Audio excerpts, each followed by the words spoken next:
di-ʻkā gazunite. Okay, I'm mixing everything up. But so is Sandy Peterson with a brand new Cthulhu Wars Duel. Come on back after the break.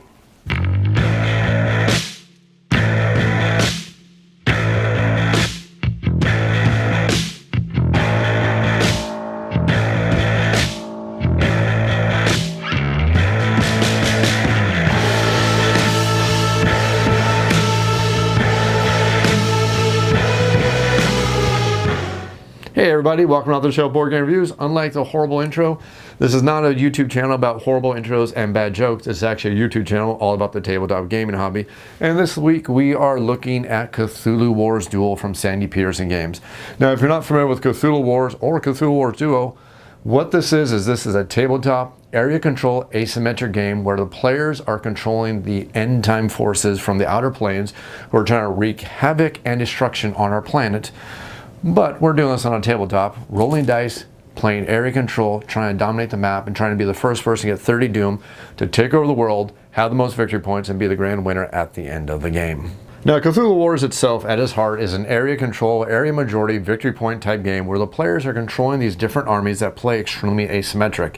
The classic game of Cthulhu Wars, though, is a big box game that comes with a big box price tag, big box table space, and it also has a big box, large, giant miniatures.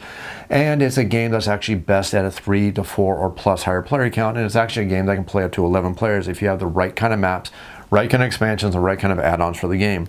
So what Cthulhu Wars Duel has done is taken all the magnificence and the greatness of the Cthulhu Wars game and shrunk it all down into a smaller package, a smaller player count, and a smaller table presence. Oh, and the most important thing, a smaller price tag. In Cthulhu Wars Duel, each player is going to take control of a faction representing some of the great old ones from classic writings of H.P. Lovecraft. Whether it's Cthulhu, Black Goat, or with enough expansions, we get the Yellow Sign, we're going to get the Windwalker, we're going to get all these other expansions as more of these base sets come out. But right now, we have this base set only that comes with the Great Cthulhu and with the Black Goat. And when a player takes control of their faction, they're going to simply try to gain victory points. Now, this game has taken the classic gameplay of Cthulhu Wars itself and made some modifications to make the gameplay as a fantastic two-player area control game with some modifications to the rule.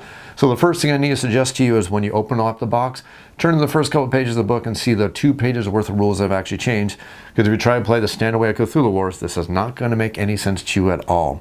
But in the basic idea of this game is this is, like I said multiple times, it is truly an area control war game where the players are trying to take dominance on the map and try to gain the most area and gain victory points by controlling various different sectors of the map.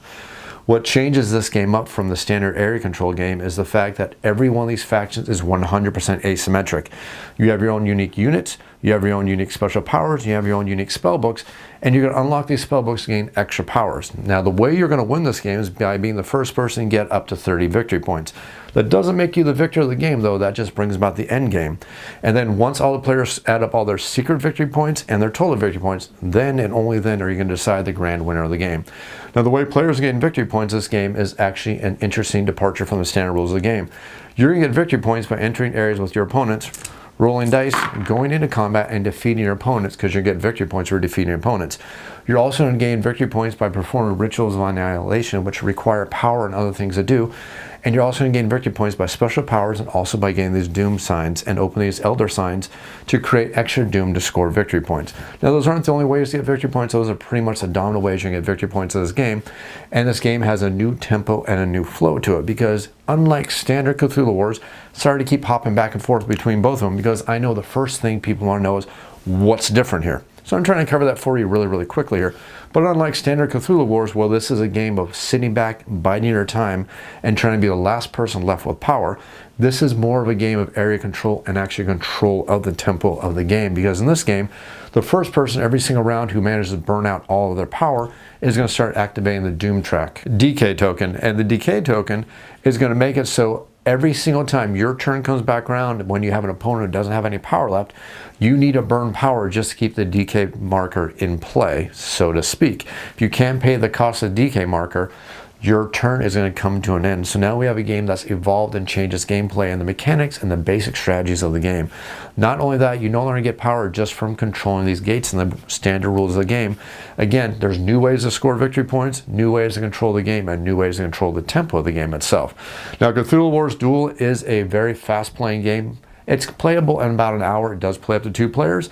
And if you want to learn how to play the game, you can check out my full video series where I'm going to have a full tutorial video, a full sample gameplay video, and a full review series of the game.